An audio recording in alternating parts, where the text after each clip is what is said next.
동네 포장마차에서 친구와 술을 마셨는데요. 방역 때문에 10시까지 영업한다고 쓰여 있더라고요.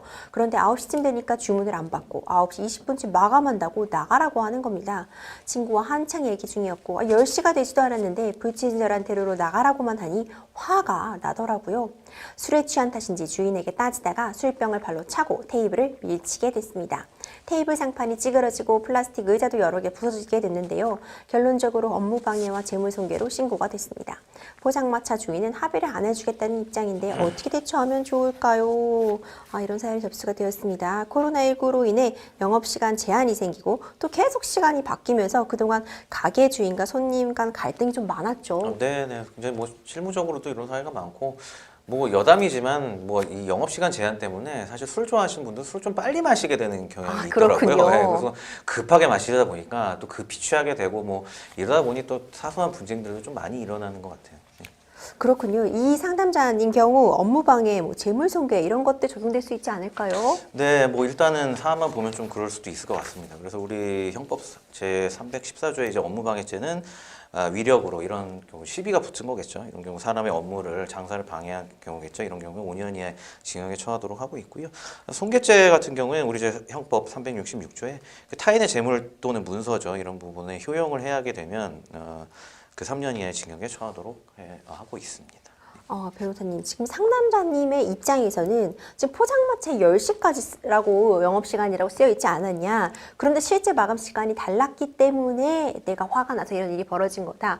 원인 제공은 저쪽이다. 이런 주장 해볼 수 있을까요? 근데 뭐 주장을 하는 법적인 주장을 하는 거야 뭐 전혀 문제가 될 건 없는데 이게 받아들여지지 않냐 안 하느냐가 중요하겠죠. 이제 그 부분 구분하는 게 중요한데 뭐 물론 이제 10시까지 영업이라고 물론 되어 있어서 이제 일찍 닫는 건 좀 화가 나셨을 수도 있지만 뭐 화가 나서 그랬다 이건 이제 법적으로는 큰 의미가 없는 주장이고 뭐 의미가 있는 주장이라면 뭐 구성 요건을 조각할 만한 뭐 책임 제한 사유든지 이런 게 있으면 모르겠지만 특별히 이런 경우 단순히 이제 영업 시간을 왜 지키지 않느냐 이것 때문에 감정적으로 화가 났다 이 부분은 뭐 법적으로 의미 있는 주장은 아닌 것 같고 다만 이제 뭐 정말 재판에 다툴 경우에 내가 이러이러한 좀 이런 사유가 있습니다 해서 뭐 양형적으로 조금 읍소를 해보는 이런 거는 가능할 것 같습니다. 주인이 지금 합의를 안 해주고 계시다고 해요. 그런데 이 합의 여부가 상담자님의 입장에서는 어떤 그 결과가 많이 차이가 나게 될까요? 뭐 경우에 따라서는 그럴 수가 있습니다. 합의가 중요하다 하는데 합의가 왜 중요하냐 이 부분에 대해서는 또 변호사분들도 잘 설명을 안 해주시는데 보호법익 때문에 그렇습니다. 그러니까 재산이 보호법익이고 손괴죄 같은 경우 당연히 재산이 보호법익이죠. 그럼 재산을 회복해 주는 거, 재산을 보호하는 게 법이니까 재산을 회복해 주는 게 중요하니까 합의가 중요하고요.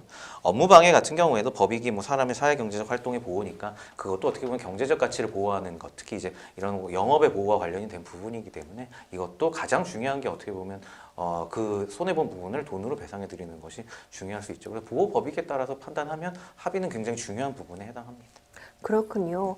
일단 가명이나 정상 참작 이런 거를 받으려면 노력해야 할 부분들 어떤 것들이 있을까요? 네, 이제 가명이나 이런 부분은 양형이라고 해서 어떻게 보면 정성적인 요소잖아요. 그래서 뭐 법적인 판단보다는 일단 정식으로 좀 사과하시고 잘못하셨다면 그다음 이런 피해 회복해드리고 뭐 이렇게 진행하는 것이 가장 좋을 것 같습니다. 일단 합의가 제일 중요할 것 같아요. 네, 변호사님 마지막으로 우리 상담자님께 조언 한 말씀 해주시면서 마무리해 주시죠. 네, 사안 같은 경우는 제가 볼 때 합의가 되면 초범이시면 기소유예도 가능한 사안인 것 같거든요.